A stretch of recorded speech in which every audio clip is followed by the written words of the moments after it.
Hey everyone, ready for a deep dive? Today we're tackling the I Ching, the Book of Changes. It's a classic. We've got some excerpts from Wikipedia, and this Bagua image should be interesting. So the I Ching, it's over 3,000 years old, right?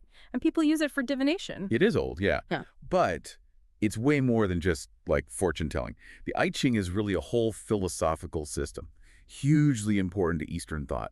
Confucianism, Taoism, they all connect back to it. Oh, wow. So it's practical and philosophical. Okay, now I'm even more curious. But before we get too deep, can we talk about those hexagrams? I've heard that word a lot, but what exactly are they? Sure. So the I Ching is built around 64 hexagrams. Each one is made of 6 lines. And these lines can be broken, that's yin, or unbroken, which is yang. Yin and yang, right? That's such a cool concept. Like they're opposites, but they need each other. Exactly. Think light and shadow. Yeah. Or the tides going in and out. That idea that things that seem opposite are actually totally connected, that's how the I Ching understands change and how the whole universe works. Okay, I think I'm starting to get it. Now about this Bagua image. Honestly, it kind of looks like a bunch of barcodes. What's the deal with those? I can see that. What you're looking at are the 8 trigrams. Each one is a combo of 3 lines, either yin or yang.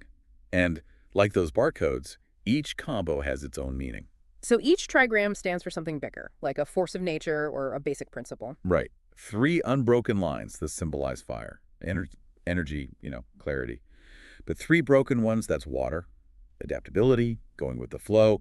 There's trigrams for heaven, for earth, thunder. It's like these are the pieces that build up how the I Ching makes sense of everything. This is fascinating. Okay, so how do people actually use the I Ching? I've heard about those yarrow stalks, but I'll be honest, that sounds a bit beyond me. Well, there are 2 ways traditionally. Yarrow stocks is one, pretty complicated. The other's with coins. That's a little easier. Coins, okay. You toss 3 coins 6 times. Each toss gives you a line, broken or unbroken, depending on how the heads and tails land. So you're building up the hexagram as you go? Exactly. Yeah. And that hexagram, whatever 6 lines you end up with, that's what you use to find your answer in the I Ching. So it's about getting guidance, not like a specific prediction. Right. It's not really fortune telling. It's more like getting a deeper understanding of what's happening right now Yeah. and what forces are at play. It's amazing to me how something this ancient is still relevant today. I mean, we're still dealing with change and uncertainty all the time, just in different ways. That's really the heart of it. The I Ching speaks to things that are timeless.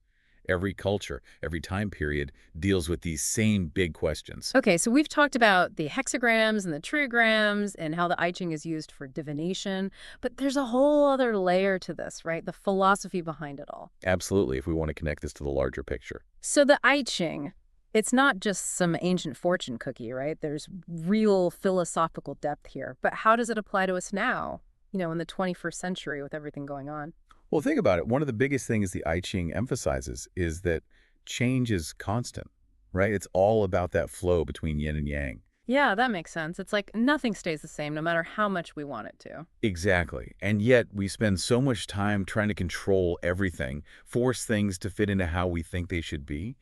But the I Ching is saying, what if we embraced that change? What if we went with that flow instead of fighting it? Maybe then we find a more harmonious way of living. Okay, in theory, that sounds great and all, but what does that look like? Like, my inbox is out of control, my rent's overdue, and I think my goldfish might have the blues. Where's the wisdom in that?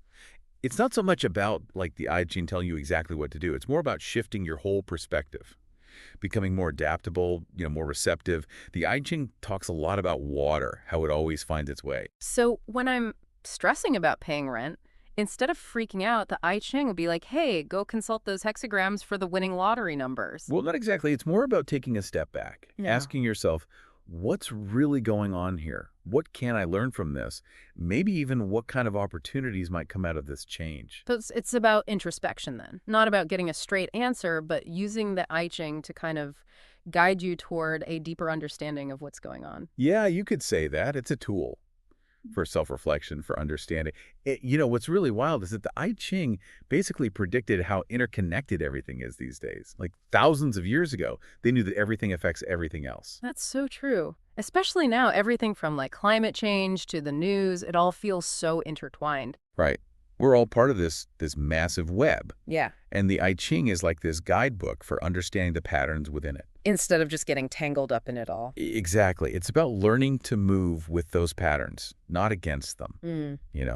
Less about forcing your will on things and more about finding that place where you're, like, aligned with how things are naturally unfolding. Like surfing. You're not in control of the wave, you gotta ride it. Exactly. Yeah. It's not about being passive, though. Mm. It's more like realizing that sometimes the best thing, the most powerful thing you can do is to be adaptable.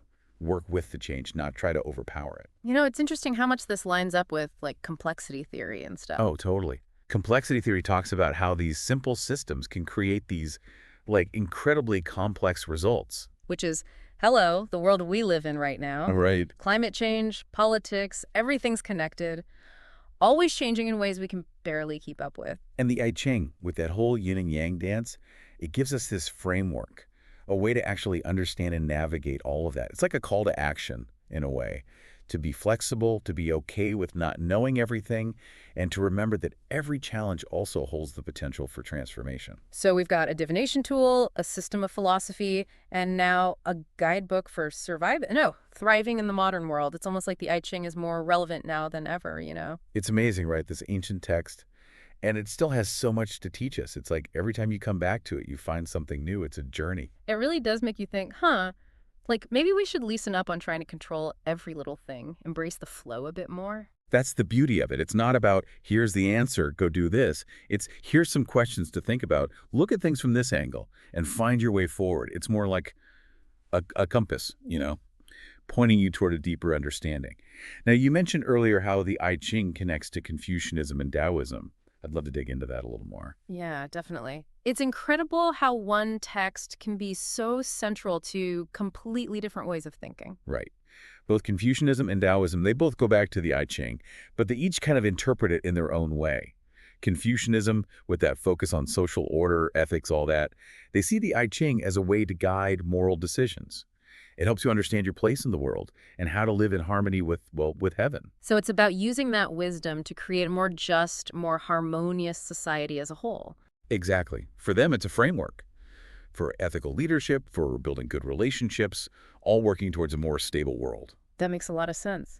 Now, what about Taoism? How does it approach the I Ching?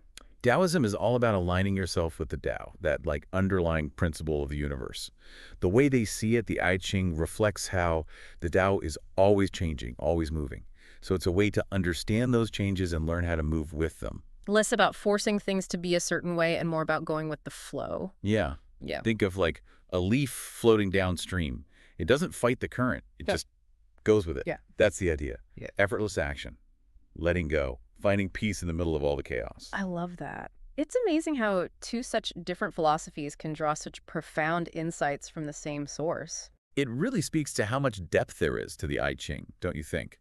Like, depending on how you approach it, what lens you're looking through, there's a whole universe of meaning to uncover. This whole deep dive has been eye-opening. We've covered so much ground, the yin and yang, those hexagrams, divination, and how it all ties into this ancient but surprisingly relevant philosophy. And hopefully this has sparked some curiosity, maybe inspired you to do a little exploration of your own. Because there's so much more to discover about the I Ching. Who knows, you might find that it has something really unique to offer you on your own journey. Absolutely. So to wrap things up, I'll leave you with this. Could the I Ching, with its focus on change and balance, offer a new way of navigating this crazy, complex world we live in? It's definitely something to ponder. Thanks for joining us for this deep dive into the I Ching, everyone. We encourage you to keep exploring, keep asking questions, and most importantly, keep diving deep. Until next time.